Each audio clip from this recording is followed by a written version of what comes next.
Hi ಎಲ್ಲರಿಗೂ ನಮಸ್ಕಾರ. Welcome to my channel. ಇವತ್ತು ನಾವು ಸಿಂಪಲ್ಲಾಗಿ ತರಕಾರಿ ಸಾರು ಹೇಗೆ ಮಾಡೋದು ಅಂತ ತಿಳ್ಕೊಂಬರೋಣ ಬನ್ನಿ. ಇದಕ್ಕೆ ಬೇಕಾಗಿರೋ ಸಾಮಗ್ರಿಗಳು: ಸ್ವಲ್ಪ ಈರುಳ್ಳಿ ತೊಗೊಂಡಿದ್ದೀನಿ, ಸ್ವಲ್ಪ ರುಬ್ಲಿಕ್ಕೆ ಮತ್ತು ಒಗ್ಗರಣೆಗೆ ಸ್ವಲ್ಪ ಬೀನ್ಸು, ಆಲೂಗಡ್ಡೆ 1 ಕಪ್ ಆಗುವಷ್ಟು ಕಾಯಿ ತುರಿ ತೊಗೊಂಡಿದ್ದೀನಿ. ಒಗ್ಗರಣೆಗೆ ಸ್ವಲ್ಪ ಸಾಸಿವೆ ಹಾಗೆ ಟೊಮೊಟೊ ಹಣ್ಣು ತೊಗೊಂಡಿದ್ದೀನಿ. ಟೊಮೊಟೊ ಹಣ್ಣು ಸ್ವಲ್ಪ ರುಬ್ಬೋದಕ್ಕೆ ಮತ್ತು ಒಗ್ಗರಣೆಗೆ 2 ತೊಗೊಂಡಿದ್ದೀನಿ. ಕೆಳಗಡೆ ಸಣ್ಣದಾಗಿ ಹೆಚ್ಚಿಟ್ಕೊಂಡಿದ್ದೀನಿ. ಹಾಗೆ ಬೆಳ್ಳುಳ್ಳಿ ಸ್ವಲ್ಪ ಒಗ್ಗರಣೆಗೆ ತೊಗೊಂಡಿದ್ದೀನಿ.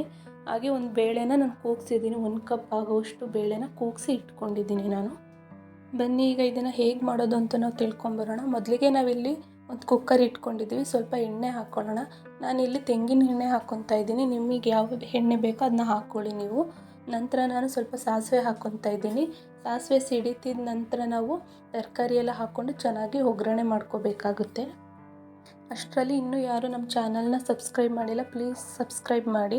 ಈಗ ನೋಡಿ ಸಾಸಿವೆ ಸಿಡಿತಾ ಇದೆ. ಈಗ ನಾನು ಈರುಳ್ಳಿ ಹಾಕ್ಕೊಂಡು ಚೆನ್ನಾಗಿ ಒಗ್ಗರಣೆ ಮಾಡ್ಕೊತೀನಿ. ಸ್ವಲ್ಪ ಕಲರ್ ಚೇಂಜ್ ಆಗೋವರೆಗೂ ಒಗ್ಗರಣೆ ಮಾಡ್ಕೊಬೇಕು. ನಂತರ ನಾವು ಟೊಮೊಟೊ ಹಣ್ಣು ಹಾಕ್ಕೋಬೇಕಾಗುತ್ತೆ. ನೋಡಿ ಈಗ ನಾನು ಟೊಮೊಟೊ ಹಣ್ಣು ಹಾಕ್ಕೊತಾ ಇದ್ದೀನಿ. ಟೊಮೊಟೊ ಹಣ್ಣನ್ನ ನಾವು ಹೇಗೆ ಫ್ರೈ ಮಾಡ್ಕೊಬೇಕಂದ್ರೆ ತುಂಬ ಸಾಫ್ಟ್ ಆಗಬೇಕು, ಅಲ್ಲಿವರೆಗೂ ಚೆನ್ನಾಗಿ ಹುರ್ಕೊಳ್ಳೋಣ. ಇದಕ್ಕೆ ನಾವು ಸ್ವಲ್ಪ ಸಾಲ್ಟ್ ಆ್ಯಡ್ ಮಾಡಿಕೊಂಡು ಹುರ್ಕೊಂಡ್ರೆ ಟೊಮೊಟೊ ಹಣ್ಣು ಬೇಗ ಸಾಫ್ಟ್ ಆಗುತ್ತೆ. ನಾವೆಲ್ಲಾದರೂ ಆಚೆ ಹೋಗಿ ಬಂದಾಗ ಏನಾದರೂ ಸಡನ್ನಾಗಿ ಸಾಂಬಾರು ಮಾಡಬೇಕು ಅಂದರೆ ಈ ರೀತಿ ನಾವು ಮಾಡ್ಕೋಬೋದಾಗಿದೆ. ಸಿಂಪಲ್ಲಾಗಿ ಒಂದು 3-4 ತರಕಾರಿ ಇದ್ದರೂ ಮಾಡ್ಕೋಬೋದು. ತುಂಬ ಒಗ್ಗರಣೆ ಕೊಟ್ಟು ಮಾಡೋವಂಥ ನೆಸೆಸಿಟಿ ಇರೋದಿಲ್ಲ. ನೋಡಿ ಈಗ ನಾನು ಸ್ವಲ್ಪ ಸಾಲ್ಟ್ ಹಾಕ್ತಾಯಿದ್ದೀನಿ. ಇದು ಹಾಕಿದ ನಂತರ ಟೊಮೊಟೊ ಹಣ್ಣೆಲ್ಲ ಫುಲ್ ಸಾಫ್ಟ್ ಆಗುತ್ತೆ. ನಂತರ ನಾವು ತೊಗೊಂಡಿರುವಂತಹ 1 ಕಪ್ ಕಾಯಿ ಹಾಗೆ 1 ಟೊಮೊಟೊ ಹಣ್ಣು ಹೆಚ್ಚಿಟ್ಕೊಂಡಿರೋವಂಥದ್ದನ್ನ 2 ಹಾಕಿ ಮಿಕ್ಸಿಲಿ ಚೆನ್ನಾಗಿ ರುಬ್ಕೊಂಬರ್ಬೇಕು. ತುಂಬ ನುಣ್ಣಗಾಗಬೇಕು, ಅಲ್ಲಿವರೆಗೂ ನಾವು ಚೆನ್ನಾಗಿ ರುಬ್ಕೊಂಬರ್ಬೇಕಾಗುತ್ತೆ. ನೋಡಿ ಟೊಮೊಟೊ ಹಣ್ಣು ಸಾಫ್ಟ್ ಆಗಿದೆ. ನಂತರ ನಾವು ಆಲೂಗಡ್ಡೆ ಹಾಕಿ ಫ್ರೈ ಮಾಡ್ಕೊಳ್ಳೋಣ. ನಂತರ ನಾವು ತೊಗೊಂಡಿರುವಂತಹ 1 ಕಪ್ ಬೀನ್ಸ್ನ ಹಾಕಿ ಚೆನ್ನಾಗಿ ಫ್ರೈ ಮಾಡ್ಕೋಬೇಕಾಗುತ್ತೆ. ನಾವು ತರಕಾರಿನ ಎಷ್ಟು ಎಣ್ಣೆಯಲ್ಲಿ ಫ್ರೈ ಮಾಡ್ಕೊತೀವೋ ಅಷ್ಟು ಚೆಂದ ಸಾಂಬಾರು ಟೇಸ್ಟ್ ಬರುತ್ತೆ. ಏನಿಲ್ಲ ಅಂದರೂ ಒಂದು 5 ನಿಮಿಷನಾದರೂ ಚೆನ್ನಾಗಿ ಫ್ರೈ ಮಾಡ್ಕೋಬೇಕು ನಾವು ಇದಕ್ಕೆ ಎಂಥ ಮಸಾಲೆ ಸಹ ಹಾಕಿಲ್ಲ. ಸುಮ್ಮನೆ ಅರ್ಜೆಂಟಿಗೆ ಸಾಂಬಾರು ಮಾಡಬಹುದಾಗಿರೋಂಥದ್ದನ್ನ ನಾನು ನಿಮಗೆ ತೋರಿಸ್ತಾ ಇದ್ದೀನಿ. ಎಲ್ಲಾದರೂ ಆಚೆ ಹೋಗಿ ಬಂದಾಗ ಎಮರ್ಜೆನ್ಸಿಗೆ ಈ ರೀತಿ ಸಾಂಬಾರು ಮಾಡೋದ್ರಿಂದ ಹೆಲ್ಪ್ ಆಗುತ್ತೆ. ನೋಡಿ ಈಗ ತರಕಾರಿ ಆಲ್ಮೋಸ್ಟ್ ಎಣ್ಣೆಲಿ ಚೆನ್ನಾಗಿ ಬೆಂದಿದೆ. ಈಗ ನಾವು ಕೂಗಿಸಿಟ್ಟಿರುವಂತಹ 1 ಕಪ್ ಬೇಳೆನ ಹಾಕ್ಕೊಳ್ಳೋಣ. ನಾನಿಲ್ಲಿ ಬೇಳೆನ ಫುಲ್ಲು ಸ್ಮ್ಯಾಶ್ ಮಾಡಿಲ್ಲ, ಕೂಗಿಸಿರೋಂಥದ್ದನ್ನ ಹಾಗೆ ಹಾಕ್ತಾಯಿದ್ದೀನಿ. ತರಕಾರಿಯಲ್ಲಿ ಹಾಕಿದಾಗ ಅದೇ ಸ್ಮ್ಯಾಶ್ ಆಗುತ್ತೆ. ಈ ರೀತಿ ಮಿಕ್ಸ್ ಮಾಡೋ ಟೈಮಲ್ಲಿ ಫಸ್ಟೇ ಮಿಕ್ಸ್ ಮಾಡಿದ್ರೆ ಅದು ಫುಲ್ಲು ಗಂಜಿ ಥರ ಆಗೋಗಿರುತ್ತೆ. ಕೆಲವ್ರಿಗೆ ಆ ರೀತಿ ಗಂಜಿ ಥರ ಮಾಡಿ ಹಾಕಿದ್ರೂ ಇಷ್ಟ ಆಗುತ್ತೆ. ನೋಡಿ ಈ ರೀತಿ ಮಿಕ್ಸ್ ಮಾಡ್ಕೊಂಡಿದ್ದ ನಂತರ ನಾವು ರುಬ್ಬಿಟ್ಕೊಂಡಿರುವಂತಹ ಕಾಯಿ ಮತ್ತು ಟೊಮೊಟೊ ಹಣ್ಣಿನ ಪೇಸ್ಟ್ನ ಹಾಕೋಣ.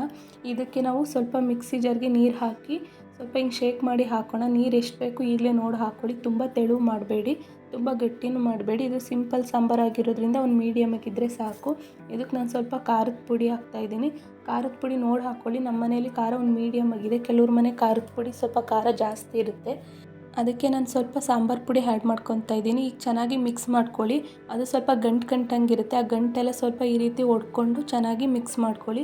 ನಂತರ ಇದನ್ನ ಒಂಚೂರು ಮುಚ್ಚಳ ಮುಚ್ಚಿ ಬೇಯಿಸ್ಕೊಳ್ಳೋದಿದ್ರೆ ಬೇಯಿಸ್ಕೊಳ್ಳಿ, ಇಲ್ಲಾಂದರೆ ಹಂಗೆ ಓಪನಲ್ಲಿ ಬೇಯಿಸ್ಕೊಳ್ಳಿ. ನಾನು ಮುಚ್ಚಳ ಮುಚ್ಚಿ ಬೇಯಿಸ್ಕೊಂಡಿದ್ದೆ. ಕೊನೆಯದಾಗಿ ನಾನು ಹುಣಸೆಹಣ್ಣಿನ ರಸನ ಆ್ಯಡ್ ಮಾಡ್ಕೊತಾ ಇದ್ದೀನಿ. ಸ್ವಲ್ಪ ಹುಳಿ ಟೇಸ್ಟ್ ಬೇಕು, ಯಾಕಂದರೆ ನಾವು ಬೇಳೆ ಎಲ್ಲ ಕೂಗ್ಸಿ ಹಾಕಿರ್ತೀವಲ್ಲ, ಅದರಿಂದ ಹುಣಸೆಹಣ್ಣಿನ ರಸ ಇದ್ರೇ ಚೆನ್ನಾಗಿರೋದು.